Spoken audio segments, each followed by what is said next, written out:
Good morning, everybody. It's the Multiversal Alien here. How's everybody doing? Today, I am back with yet another movie review.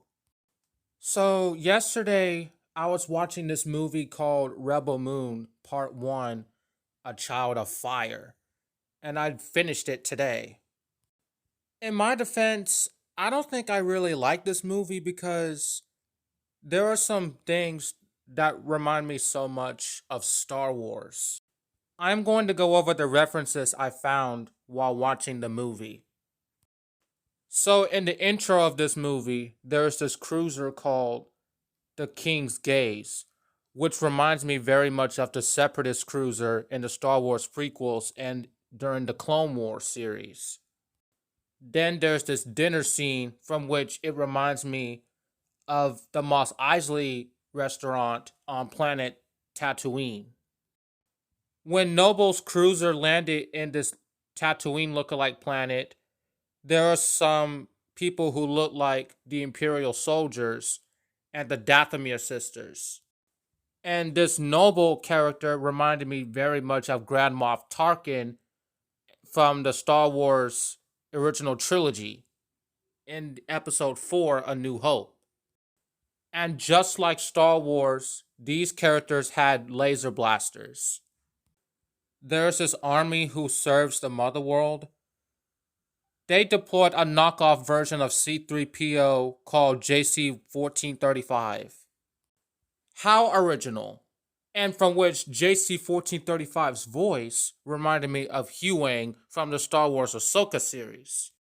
Then there's this place called Port City of Providence that totally doesn't remind me of Kamino and Star Wars Attack of the Clones. When Cora and her crew left the port city of Providence, they fly past a planet from which it literally looks like Geonosis. There is this other scene from which an alien-like creature wrapped its tentacle around a human's throat where its spinal cord is and making him speak, which is something from a movie called Independence Day. Then there's this planet called the Frontier Homestead, which reminds me of planet Jakku on Star Wars The Force Awakens.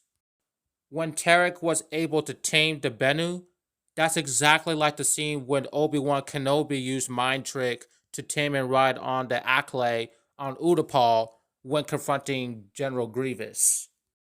After that, they find themselves on a planet called Dagus, which looks very similar to Coruscant mixed with Mustafar at the same time, due to the flying ships and a nearly destroyed city, except it's not under lava. During the scene where this character named Nemesis was fighting a spider-like creature named Harmonda to save a child, that is exactly like the time where Galen Merrick, aka Starkiller, was fighting the Terror Walker on Star Wars The Force Unleashed 2, and this Nemesis character had these laser-like swords from which they literally look like lightsabers.